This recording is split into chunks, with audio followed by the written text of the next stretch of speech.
this computer. Ya. Assalamualaikum warahmatullahi wabarakatuh. Waalaikumsalam warahmatullahi wabarakatuh. Baik, kita mulai saja. Ini kita sedikit atau banyak kita akan membahas karakteristik dari penelitian tindakan kelas ya, supaya nanti pas melakukan PTK di sekolah ada gambaran sedikit.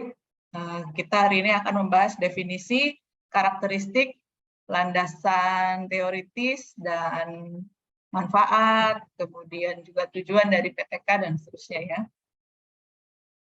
Kita mulai, apa sih yang menjadi latar belakang dilakukannya PTK? Kenapa harus PTK gitu ya? Kenapa harus PTK?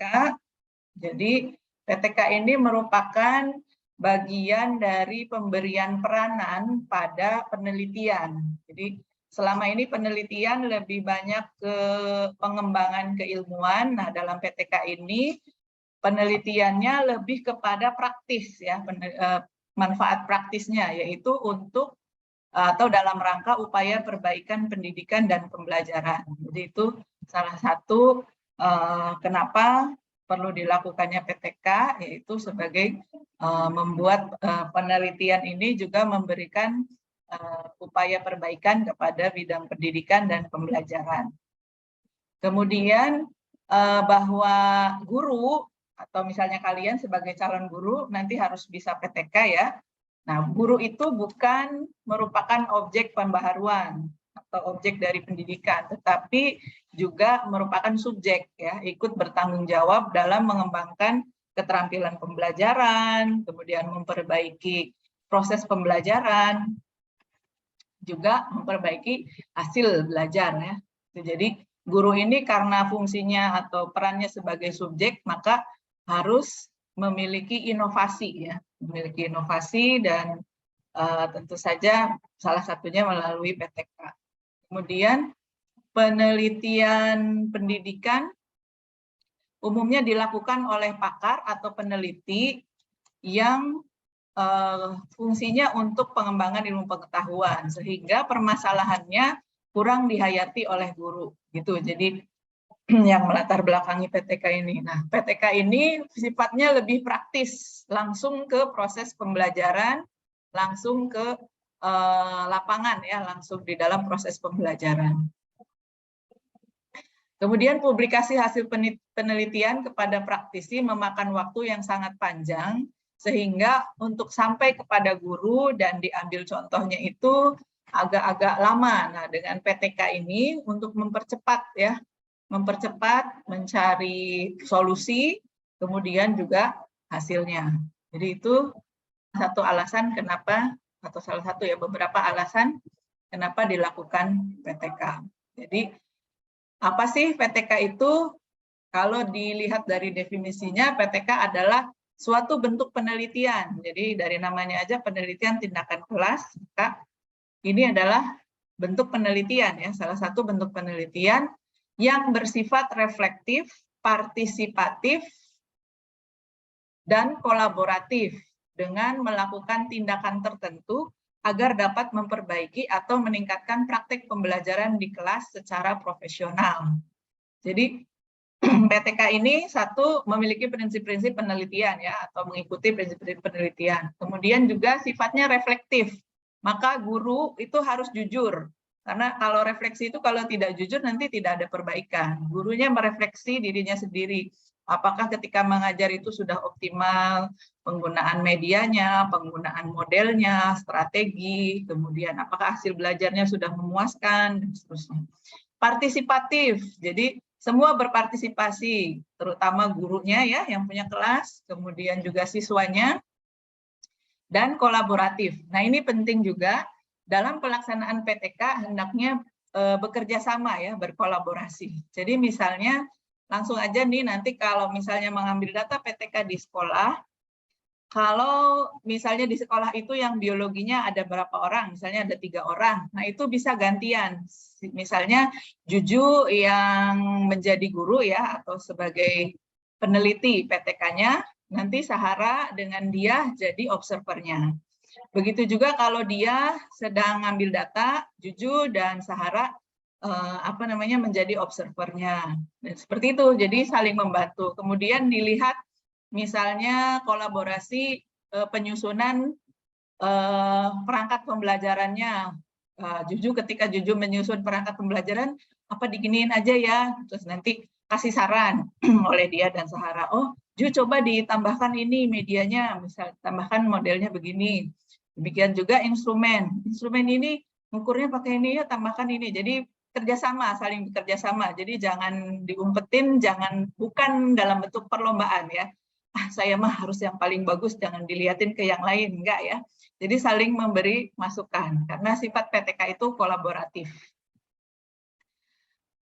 Dengan memberikan tindakan tertentu, jadi diberikan perlakuan ya di dalam pembelajarannya, diberi tindakan tertentu dengan tujuan untuk memperbaiki atau meningkatkan praktek pembelajaran di kelas. Nah itu makanya kemarin saya share artikel-artikel itu ternyata permasalahan kan tidak selalu hasil belajar ya.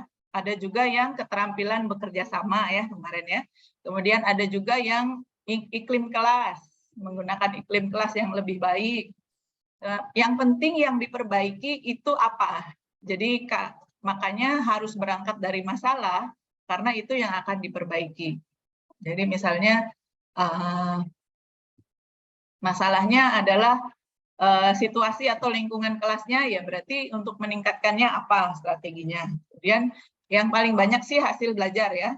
Hasil belajarnya kurang, itu bisa dengan diberikan atau partisipasi belajarnya kurang.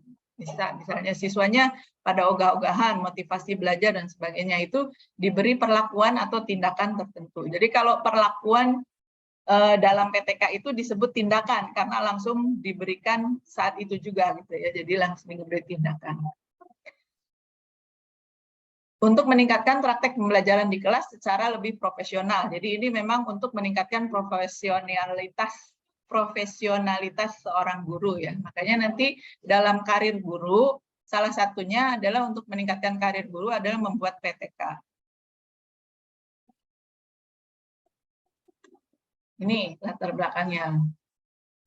Sebagai pendidik profesional ya, guru sebagai pendidik profesional tadi ya, salah satunya harus diminta untuk membuat PTK, untuk sering melakukan PTK, karena guru yang profesional harus memiliki kemampuan ini, merencanakan proses pembelajaran, melaksanakan dan memimpin proses pembelajaran, menilai kemajuan proses pembelajaran, menafsirkan serta memanfaatkan hasil penilaian kemajuan proses pembelajaran. Nah, melalui PTK ini, keempatnya ini bisa dielaborasikan atau dimunculkan. Sehingga guru ini profesionalitasnya terjaga karena kalau tidak dibuat penelitian seperti ini, guru nanti keenakan aja seolah-olah tidak ada masalah. Tapi dengan PTK ini jadi mengenali masalah yang ada di kelas, kemudian memberikan tindakan untuk memperbaikinya. Oleh sebab itu, guru profesional akan selalu melakukan refleksi terhadap praktek pembelajaran yang telah dilakukannya. Kemudian kompetensi pengembangan profesi adalah melakukan penelitian sederhana dalam rangka meningkatkan kualitas pembelajaran. Itu prinsip dari PTK. Jadi seperti itu. Kaitannya dengan profesionalitas guru. Karena nanti kan kalian akan jadi guru. Sekarang dalam keadaan PLP itu berarti posisinya adalah sebagai calon guru. Tujuan dan manfaat PTK. Penelitian tindakan kelas ini banyak ya, banyak pustaka yang menyebutkan. Silakan nanti dibaca dari berbagai sumber, mungkin juga agak berbeda, mungkin juga sama. Salah satunya adalah mengimplementasikan inovasi pembelajaran. Jadi kalau kita tahu inovasi yang baru, dimasukkan ke dalam PTK sampai kaget.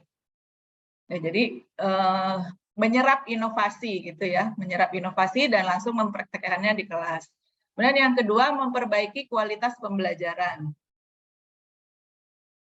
Jelas ya, karena berangkat dari masalah dan PTK ini digunakan untuk memperbaiki atau mengatasi masalah.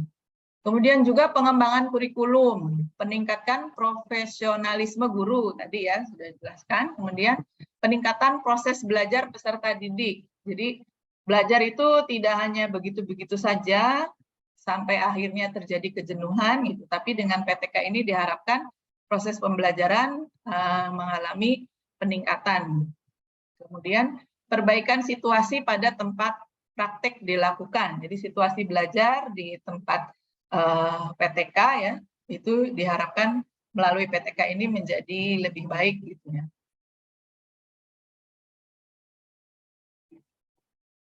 Kemudian karakteristik PTK. Nah, apa sih ciri-ciri PTK atau karakteristik PTK?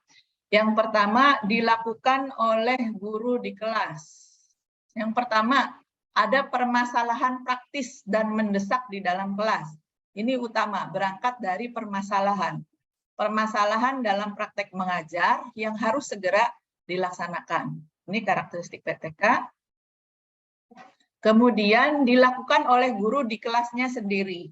Ya, makanya bisa berangkat dari permasalahan yang dihadapi sehari-hari karena memang guru ya, guru di kelas itu yang paling tahu masalah apa yang ada dalam pembelajaran. Nah, makanya masih dalam pelaksanaan PLP saya mendesak untuk segera mengambil data PTK karena memang ini di kelasmu sendiri kan. Pada saat PLP kalian punya kelas sendiri ya, kelas praktek.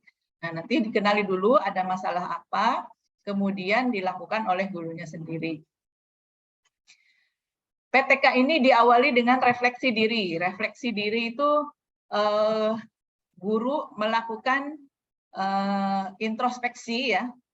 Apakah mengajarnya sudah baik? Apakah hasil belajar anak-anak sudah sesuai harapan siswa ya? Kemudian apakah proses pembelajaran sudah sesuai harapan dan seterusnya? Dan harus jujur, kalau misalnya kita orangnya tidak bisa merefleksikan diri, nanti tidak bisa menemukan masalah. Jadi ini diawali dengan refleksi diri, kemudian fokus perhatian adalah proses pembelajaran. Pada proses pembelajaran, guru dan siswa melalui interaksi. Jadi itu, intinya adalah proses pembelajaran ketika ada interaksi antara guru dan siswa.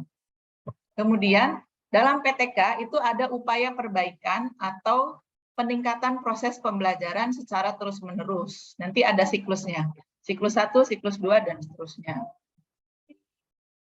Jadi kalau dalam mutu, ya kualitas atau manajemen mutu, itu ada yang namanya siklus PDCA, Plan, Do, Check, Action.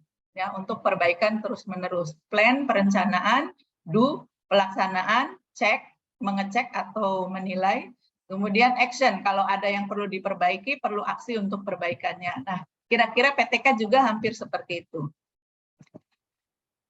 Karakteristik PTK yang lain adalah tidak untuk digeneralisasikan. Jadi berbeda dengan penelitian yang ada di perguruan tinggi ya, atau penelitian yang positivisme itu bisa digeneralisasikan, kalau PTK tidak, karena masalahnya berasal dari kelas yang khusus, maka mungkin yang lain itu hanya bisa terinspirasi atau menginspirasi saja. Jadi PTK yang sudah dilakukan, kalau misalnya dilaporkan dan dipublikasikan, mungkin bisa menjadi inspirasi bagi kelas lain atau guru lain yang memiliki masalah yang sama.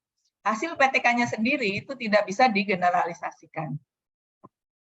Kemudian dalam PTK tidak ada yang namanya populasi dan sampel, yang ada subjek ya. Subjeknya di kelas itu guru dan siswa. Kemudian di PTK juga tidak ada kelompok eksperimen dan kontrol.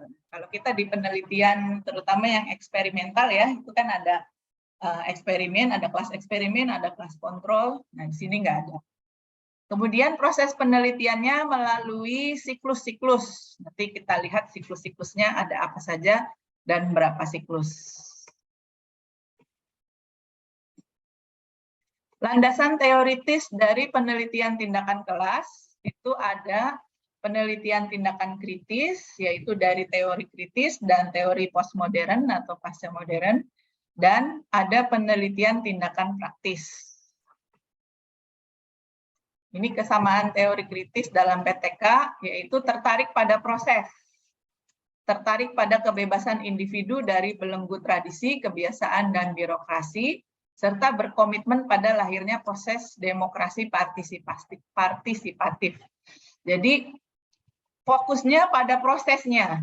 Bagaimana proses berjalan dengan maksimal, maka mudah-mudahan hasilnya juga maksimal. Kemudian, setiap individu itu punya kelebihan di dalam kelas itu tidak perlu diseragamkan, tetapi memaksimalkan apa yang menjadi kelebihan dari setiap orang di dalam kelas, gitu ya. Jadi dengan partisipasinya masing-masing. Makanya biasanya dengan kolaborasi, gitu ya. Jadi di dalam kelas itu kita tidak harus semuanya bisa A, gitu. Semua harus bisa A, B, C, D, E, tapi kita harus menghormati perbedaan kemampuan atau kelebihan orang per orang. Jadi misalnya di kelas itu kalau dibentuk kolaborasi, si Edi bisa A, si Ana bisa B, si ini bisa C. Nah, terbentuk sebuah produk yang hasil kolaborasi dari A, B, C, D, E. Itu seperti itu. Karena di dalam proses pembelajaran itu katanya ya, pendidikan itu bukan seperti hewan yang berbeda-beda semuanya harus bisa berenang gitu. Misalnya burung harus bisa berenang seperti ikan, monyet harus bisa berenang. Jadi kemampuan bukan kemampuan yang disamaratakan, tetapi mengoptimalkan kemampuan yang berbeda-beda, kelebihan yang dimiliki oleh masing-masing orang. Ini teori kritisnya. Kemudian pandangan pasca modernnya atau postmodernnya, bahwa kebenaran itu relatif, kondisional, dan situasional. Karena dalam PTK itu pijakannya adalah masalah yang dihadapi langsung. Masalah di kelas yang diteliti mungkin tidak sama dengan masalah di kelas lain. Kemudian kondisi dan situasinya mungkin berbeda. Di kelas di sekolahnya Rizky, misalnya Rizky Sukma, di tempat PPL-nya, mungkin berbeda dengan di sekolah yang dihadapi Erika. Mungkin juga berbeda yang dihadapi oleh Naila. Gitu. Jadi sangat relatif, kondisional, dan situasional. Dan mungkin saja misalnya penerapan tindakan dalam bentuk penggunaan media untuk masalah tertentu mungkin berbeda hasilnya untuk di tempat lain.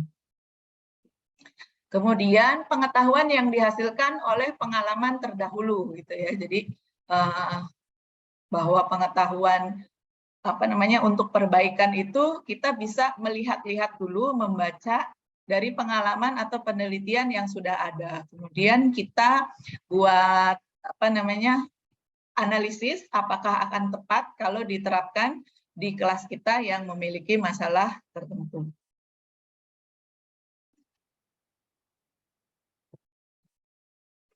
Kemudian penelitian tindakan praktis ya, menekankan pada pendekatan bagaimana proses penelitian tindakan, bukan dari segi filosofisnya. Jadi sangat praktis ya,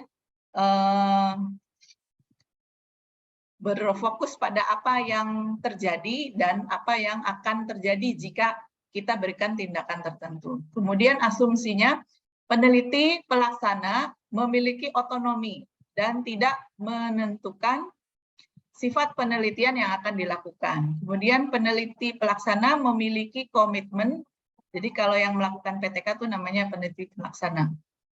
Memiliki komitmen meningkatkan kemampuan profesional dan menyempurnakan program yang direalisasikan dalam kehidupan atau kegiatan sehari-hari. Kemudian peneliti pelaksana akan memilih bidang fokus yang diteliti, teknik pengumpulan data, teknik analisis dan interpretasi data, dan mengembangkan program berdasarkan temuan sendiri di dalam kelas. Gitu untuk teori penelitian tindakan praktis. Selanjutnya, apa bedanya PTK dengan penelitian lain ya, penelitian formal yang mungkin nanti akan dilakukan pada mata kuliah P3 atau pada saat menyusun skripsi. Ini bedanya. Pada dimensi motivasi, PTK ini adalah merupakan tindakan atau action. Sementara untuk penelitian formal itu berupa kebenaran. Sumber masalahnya kalau pada PTK adalah hasil diagnosis. Jadi hasil temuan di lapangan. Sementara untuk penelitian formal biasanya berupa penalaran induktif-deduktif. Kemudian untuk tujuan dari PTK adalah untuk mengembangkan praktis, mengembangkan atau memperbaiki pembelajaran secara praktis di sini dan sekarang. Untuk penelitian formal itu untuk memverifikasi dan menemukan teori yang dapat digeneralisasikan. Sementara PTK kan tadi ya tidak digeneralisasikan. Kemudian peneliti yang terlibat dalam PTK, aktor utamanya adalah dari dalam, yaitu guru di sekolah yang bersangkutan. Yang lainnya membantu. Sementara untuk penelitian formal itu pihak lain yang berminat. Kemudian untuk sampelnya dalam PTK kasusnya spesifik, hanya di kelas itu ya yang menghadapi masalah. Tapi kalau untuk penelitian formal itu sampelnya perwakilan, makanya nanti ada populasi dan sampel kalau untuk penelitian formal. Kemudian metodologinya dalam PTK itu tidak terlalu ketat, tapi lebih menekankan pada objektivitas imparsialitas. Sementara pada penelitian formal itu terstandar, termasuk di dalamnya objektivitas dan imparsialitas. Jadi bedanya itu, metodologinya terjadwal, kan ada kualitatif, kuantitatif, kalau PTK itu tidak. Interpretasi temuan untuk PTK itu untuk memahami pelaksanaan melalui refleksi dan penyusunan teori oleh praktisi. Sementara untuk penelitian formal itu untuk menguraikan, mengabstrakkan, dan mengacu pada teori yang dibangun oleh ilmuwan. Dan hasil dari PTK itu biasanya berupa perbaikan pembelajaran siswa. Kalau untuk penelitian formal biasanya pengetahuan baru, prosedur baru, atau materi baru yang teruji.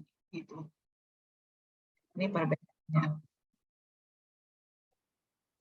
Ini prinsip-prinsip dari penelitian tindakan kelas. Prinsip yang pertama adalah tidak mengganggu komitmen sebagai guru. Jadi tidak mengganggu jadwal. Jadwal pelajarannya tetap. Hanya saja nanti di dalamnya ada tindakan untuk perbaikan. Kemudian metode pengumpulan data tidak mengganggu proses pembelajaran. Tadi ya. Penggunaan metodologi yang reliable tetapi juga fleksibel. Kemudian guru mengikuti prosedur etika profesionalitas. Jadi etika untuk menjadi subjek penelitian dan seterusnya. Permasalahan tidak dilihat terbatas dalam konteks kelas, tetapi lebih ke perspektif misi sekolah secara keseluruhan.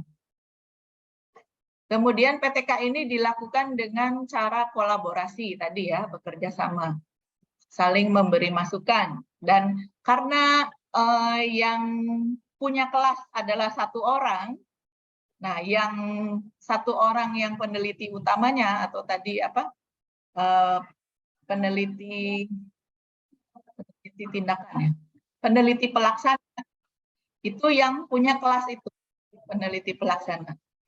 Orang yang biasanya memang mengajar di kelas itu. Jadi misalnya Rizky Sukma ngajar di kelas apa? 10 keperawatan, Bu. Misalnya. 10 keperawatan. Nah, itu sudah beberapa pekan kan ngajar di situ ya? Iya, Bu. Ya, dari situ Sukma kemudian mengenali ada masalah apa di situ, kemudian juga apa nih kira-kira tindakannya.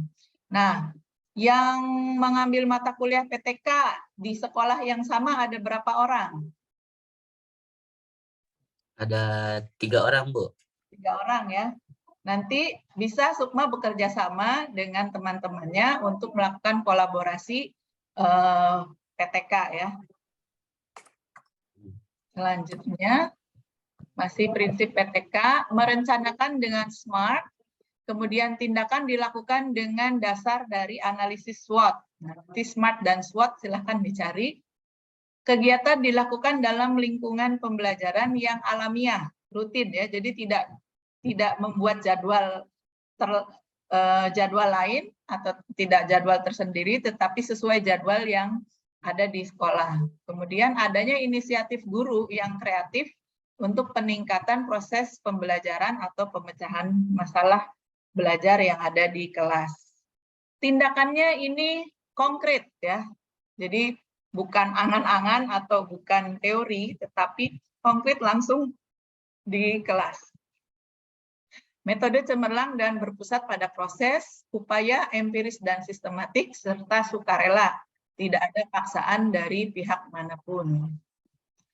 Bidang-bidang kajian dalam PTK, mungkin kemarin dari contoh-contoh yang saya kirimkan bisa dilihat ya, beberapa bidang kajian bisa berupa masalah belajar siswa, baik hasil belajar, motivasi belajar, partisipasi belajar, sikap, kemudian aktivitas bisa. Kemudian perubahan sikap dan nilai juga bisa. Strategi pembelajaran, penerapan strategi pembelajaran, kemudian evaluasi pembelajaran, media pembelajaran, ataupun kurikulum pendidikan. Ya, ini kalian udah pada tahu ya, tidak perlu dijelaskan satu persatu.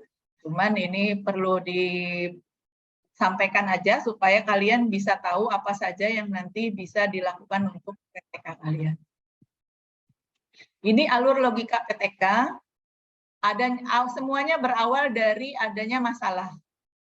Setelah ada masalah, kita inginnya gimana? Nah, keinginan kita untuk memperbaiki atau menyelesaikan masalah disebut tujuan.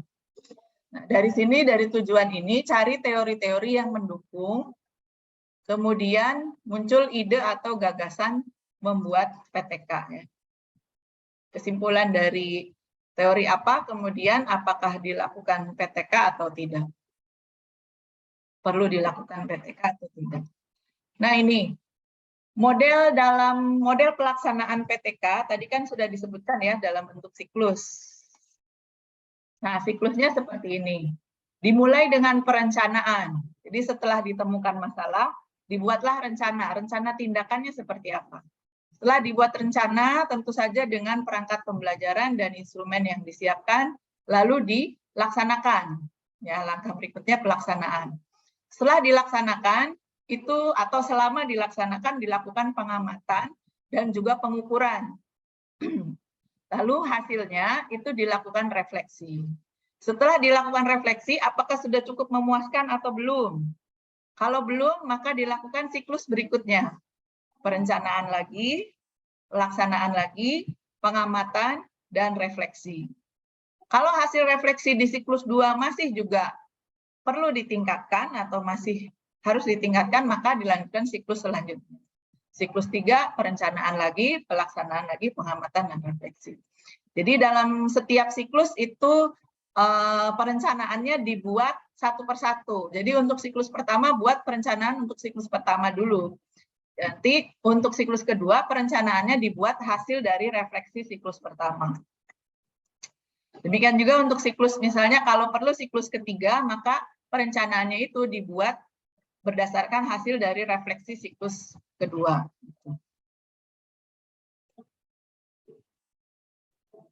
Nah, tahapan dari setiap siklus PTK tadi kan ada tahap perencanaan atau planning.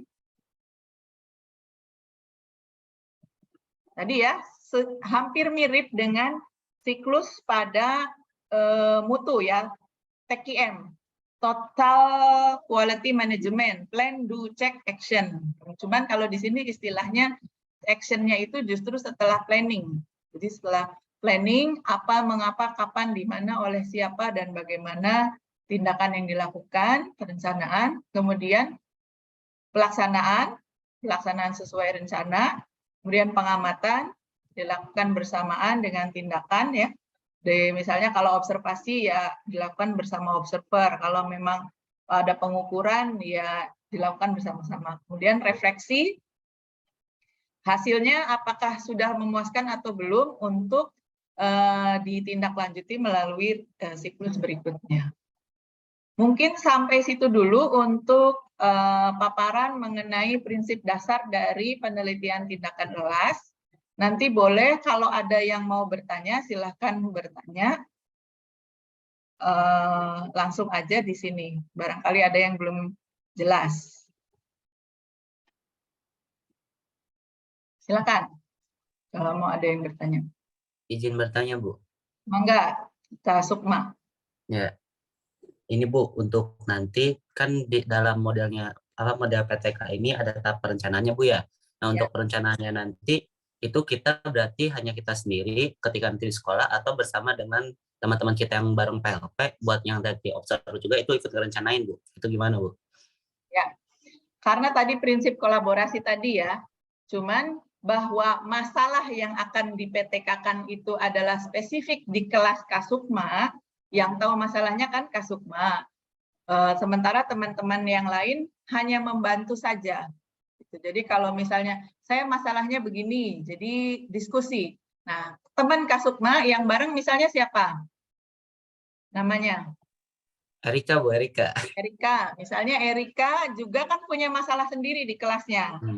Nah, jadi makanya masing-masing punya judul PTK nih, walaupun misalnya kerjanya kolaborasi, tapi tidak seperti tugas kelompok ya. Kalau tugas kelompok 3 orang 1 PTK, nggak bisa, karena prinsip dari PTK adalah di kelas sendiri.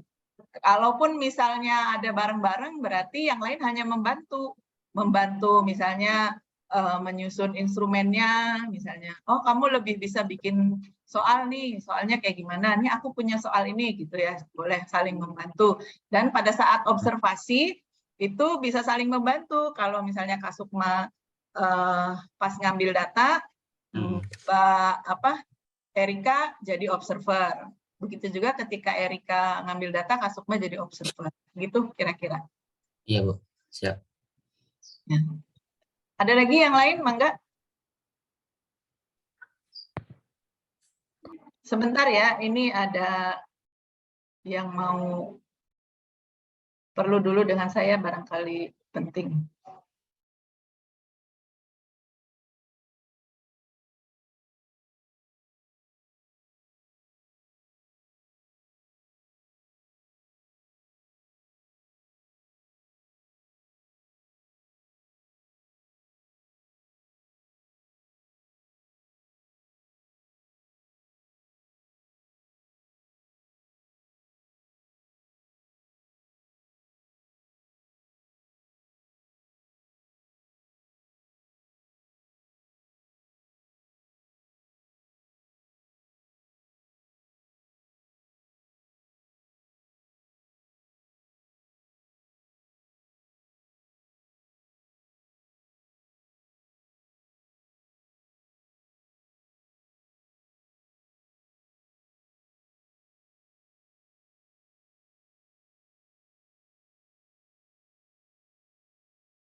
Baik, kita lanjutkan. Mohon maaf ya, tadi ada penting sekali. Silakan kalau ada yang mau bertanya lagi. Izin bertanya, Ibu. Mangga, Rizky Wildan. Izin bertanya, Bu, di tahapan-tahapan penelitian tindakan kelas kan, yang keempat itu ada bagian refleksi, Bu. Nah, maksud dari bagian refleksi itu seperti apa, Bu? Apakah evaluasi dari kegiatan pertama atau hanya pas dari penilaian dari teman sejawat tuh Bu, yang pas ikut menilai, yang pas di kelasnya tuh yang membutuhkan kolaborator tuh Bu. Ya. Bagus ya pertanyaannya juga ya, terima kasih. Itu lupa saya belum sampaikan. Untuk refleksi tadi ya, refleksi itu di awal kan ya.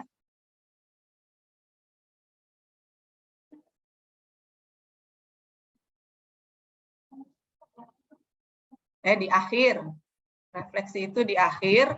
Ini sifatnya adalah evaluasi. Sifatnya evaluasi dari hasil pengamatan, hasil atau perubahan ya, perubahan yang dialami atau perubahan apakah masalah yang mau diatasi itu sudah teratasi, apakah misalnya perbaikannya itu sudah terperbaiki ya, atau misalnya hasil belajar perlu ditingkatkan, apakah sudah meningkat. Biasanya ukurannya adalah ketuntasan, apakah sudah tuntas semua. Kalau belum berarti perlu dilanjutkan siklus berikutnya. Seperti itu jadi refleksinya. Refleksi hasil dari pelaksanaan dan pengamatan dari PTK di setiap siklusnya gitu. Nah, yang merefleksi itu adalah peneliti sendiri. Peneliti apa tadi namanya?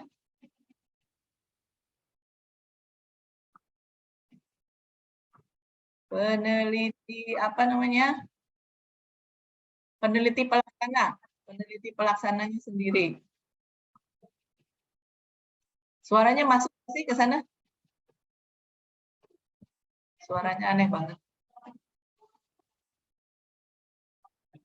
Nah, dalam siklus ini ya, jadi setelah direncanakan, jadi sebelum perencanaan itu ada yang namanya prasiklus sebetulnya. Jadi di awal sebelum melakukan PTK itu ada pengamatan prasiklus. Jadi yang selama ini kalian mengajar, kemudian mengenali ada masalah, namanya prasiklus. Pada prasiklus itu apa masalah yang muncul? Masalah yang harus diatasi. Nah, dari masalah itu kemudian dibuat perencanaan siklus pertama. Dalam perencanaan itu apa yang akan perlakuan apa yang akan diberikan dan seterusnya, kemudian dilaksanakan. Pada saat pelaksanaan diamati, nah hasilnya ini dilakukan refleksi. Supaya refleksinya lebih objektif, betul tadi bersama dengan teman-teman kolaborator. Tahu nggak waktu itu tuh, waktu misalnya gurunya menerangkan tuh, di bagian belakang tuh ngobrol aja tahu gitu kan. Kalau yang di depan lagi ngajar kan nggak tahu, tapi kolaborator sebagai observer tahu. Gimana caranya supaya menarik perhatian anak-anak yang di belakang, supaya nggak ngobrol sendiri. Kira-kira seperti itu, Mas Wildan. Apakah sudah menjawab pertanyaannya? Iya Bu, berarti misalnya Bu, kalau misalnya dari perencanaan awalnya itu belum terlaksana atau belum optimal, berarti diulangi lagi nggak Bu itu? Bukan diulangi. Jadi kalau dalam PTK, materi terus berlanjut. Jadi misalnya pertemuan ini sistem ekskresi, minggu depan harus masuk sistem respirasi misalnya. Nah, maka pada pembelajaran berikutnya pada sistem respirasi, tindakan yang serupa pada materi yang berbeda. Gitu. Jadi tindakannya sama, diulanginya hanya tindakannya saja. Misalnya diberikan tindakan model pembelajaran yang memberikan supaya siswa lebih aktif, misalnya pakai jigsaw misalnya, kooperatif tipe jigsaw. Nah, jigsaw di siklus pertama itu pada materi ekskresi, jigsaw di siklus kedua itu misalnya pada sistem respirasi. Kalau masih dibutuhkan siklus ketiga, maka jigsaw pada siklus ketiga itu misalnya pada sistem reproduksi. Seperti itu, berlanjut terus, tapi dengan tindakan yang serupa. Gitu. Baik Ibu, terima kasih Bu, ngerti Bu. Alhamdulillah. Ya, sama-sama, alhamdulillah kalau bisa dipahami. Mangga yang lainnya? Izin bertanya Ibu. Mangga, Neng Helma. Ya baik Ibu, terima kasih. Mengenai penelitian tindakan kelas ya Bu. Nah, kalau misalkan nantinya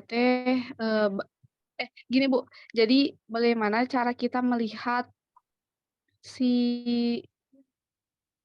PTK ini berhasil atau enggaknya Bu? Misalkan gini ya Bu, ambil penggunaan model pembelajaran ya Bu, kajian wilayah PTK-nya itu.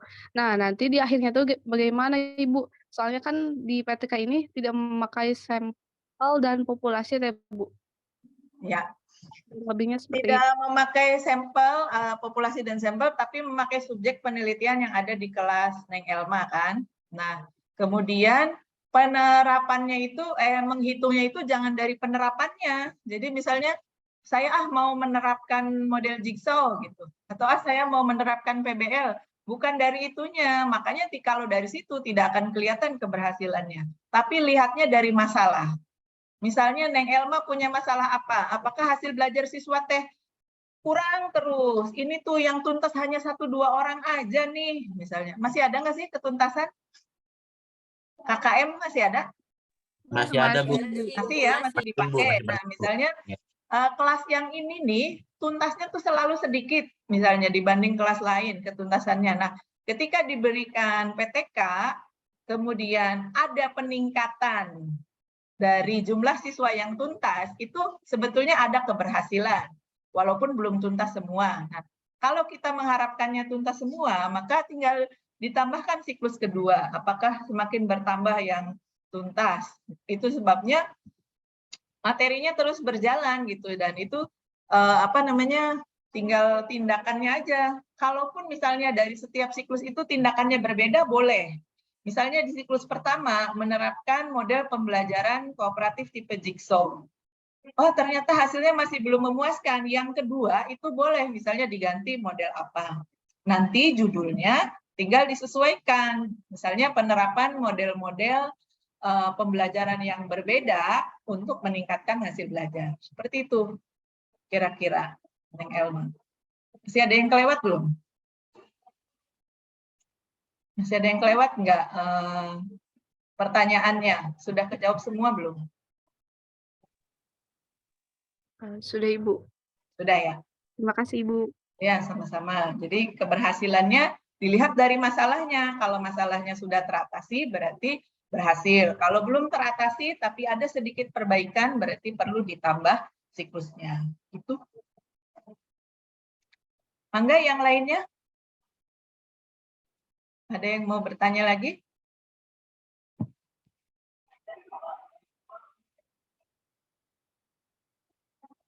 Tidak ada? Apa sudah cukup? Bagaimana nih kesiapannya untuk mengambil judul PTK yang ada di kelas masing-masing? Banyak Bu masalahnya. Masalahnya banyak ya. Banyak kan, Bu. Nah, dari masalah yang banyak itu silakan ambil salah satu. Nah, dari masalah itu baru tawarkan solusinya untuk dipakai sebagai tindakan. Ya.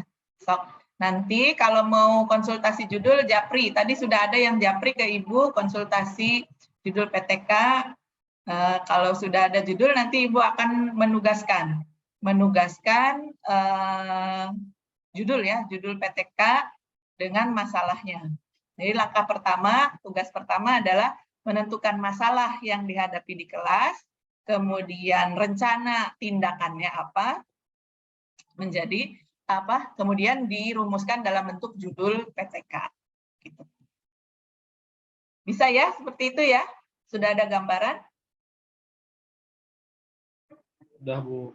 Ya, Bu. Jadi judul PTK yang ada di artikel itu jangan dilihat dari tindakannya dulu, tapi dilihat dari masalahnya. Jadi kalau masalahnya itu yang mana mengidentifikasi masalah yang mau ditingkatkan. Biasanya di judul, untuk meningkatkan apa? Nah, itulah masalahnya. Jadi kalau untuk meningkatkan hasil belajar, berarti masalahnya adalah hasil belajar. Untuk memperbaiki iklim pembelajaran, berarti iklim pembelajaran masalahnya. Untuk meningkatkan keterampilan berpikir kritis, berarti masalahnya berpikir kritisnya masih rendah. Kemudian untuk meningkatkan ketuntasan, berarti ketuntasannya masih rendah. Apalagi ya? Untuk meningkatkan aktivitas siswa, berarti aktivitasnya masih rendah. Meningkatkan partisipasi, apa Sukma? Meningkatkan kerjasama sih Bu, bisa. Ya, meningkatkan kerjasama, berarti masalah di kelas itu anak-anak tidak mau bekerja sama, apalagi misalnya anak SMP itu nggak mau cowok sama cewek bareng. Iya Bu. Misalnya mau cowok gitu. Nah, itu untuk meningkatkan kerjasama, berarti masalahnya adalah di kerjasama, berarti anak-anak belum mau bekerja sama dengan temannya, maka berikan tindakan yang kira-kira bisa membuat siswa bekerja sama. Gitu. Makanya nanti yang ditawarkannya, solusi yang ditawarkannya ya harus secara logis mampu mengatasi masalah yang terjadi. Jadi misalnya untuk bekerja sama dikasih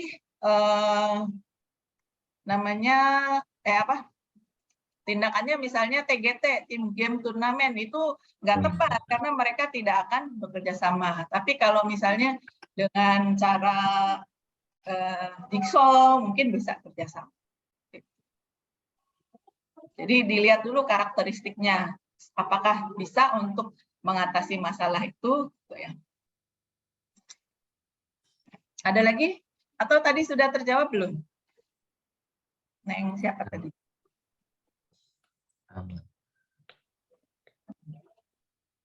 Ada yang mau ditanyakan lagi? Cukup ya?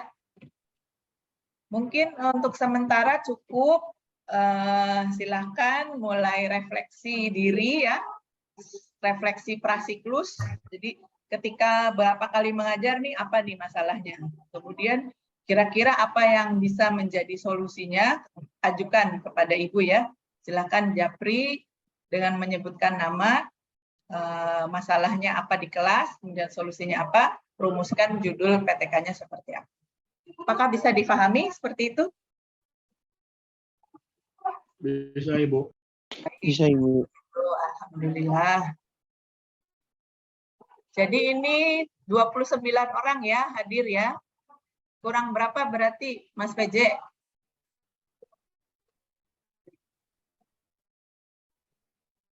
Kalau 29 kurang berapa yang nggak hadir? Halo? Putus tahan.